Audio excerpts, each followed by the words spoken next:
أعوذ بالله من الشيطان الرجيم بسم الله الرحمن الرحيم أو يصبح ماؤها غورا فلن تستطيع له طلبا یا اس کا پانی زمین کی گہرائی میں چلا جائے پھر تو اسے حاصل کرنے کی طاقت بھی نہ پا سکے وَأُحِيطَ بِثَمَرِهِ فَأَصْبَحَ يُقَلِّبُ كَفَّيْهِ عَلَى مَا أَنفَقَ فِيهَا وَهِيَ خَاوِيَةٌ عَلَى عُرُوشِهَا وَيَقُولُ يَا لَيْتَنِي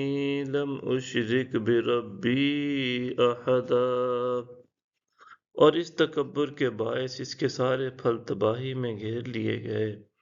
تو صبح کو وہ اپنی پونجی پر جو اس نے اس باغ کے لگانے میں خرچ کی تھی کف افسوس ملتا رہ گیا، اور وہ باغ اپنے چھپروں پر گرا پڑا تھا، اور وہ سراپا حسرت و یاس بن کر کہہ رہا تھا، ہائے کاش میں نے اپنے رب کے ساتھ کسی کو شریک نہ ٹھہرایا ہوتا اور اپنے اوپر گھمنڈ نہ کیا ہوتا۔ وَلَمْ تَكُنْ لَهُ فِئَةٌ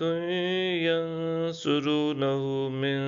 دُونِ اللَّهِ وَمَا كَانَ مُنْتَصِرًا،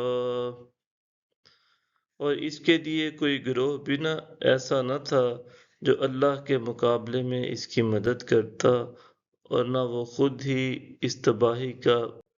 بدلہ لینے کے قابل تھا۔ هُنَالِكَ الْوَلَایَةُ لِلَّهِ الْحَقِّ هُوَ خَيْرٌ ثَوَابًا وَخَيْرٌ عُقْبًا۔ یہاں پتہ چلتا ہے کہ سب اختیار اللہ ہی کا ہے، جو حق ہے وہی بہتر ہے انعام دینے میں، اور وہی بہتر ہے انجام کرنے میں۔ وَاضْرِبْ لَهُم مَّثَلَ الْحَيَاةِ الدُّنْيَا كَمَاءٍ أَنزَلْنَاهُ مِنَ السَّمَاءِ فَاخْتَلَطَ بِهِ نَبَاتُ الْأَرْضِ فَأَصْبَحَ هَشِيمًا تَذَرُوهُ الرِّيَاحُ وَكَانَ اللَّهُ عَلَىٰ كُلِّ شَيْءٍ مُقْتَدِرًا۔ اور آپ انہیں دنیاوی زندگی کی مثال بھی بیان کیجیے جو اس پانی جیسی ہے جسے ہم نے آسمان کی طرف سے اتارا، تو اس کے باعث زمین کا سبزہ خوب گھنا ہو گیا، پھر وہ سوکھی گھاس کا چورا بن گیا جسے ہوائیں اڑا لے جاتی ہیں، اور اللہ ہر چیز پر کامل قدرت والا ہے۔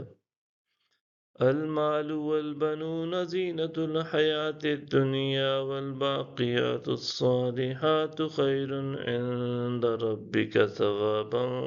وخیر عملا۔ مال اور اولاد تو صرف دنیاوی زندگی کی زینت ہیں، اور حقیقت میں باقی رہنے والی تو نیکیاں ہیں جو آپ کے رب کے نزدیک ثواب کے لحاظ سے بھی بہتر ہیں اور آرزو کے لحاظ سے بھی خوب تر ہیں۔ صدق اللہ العظیم۔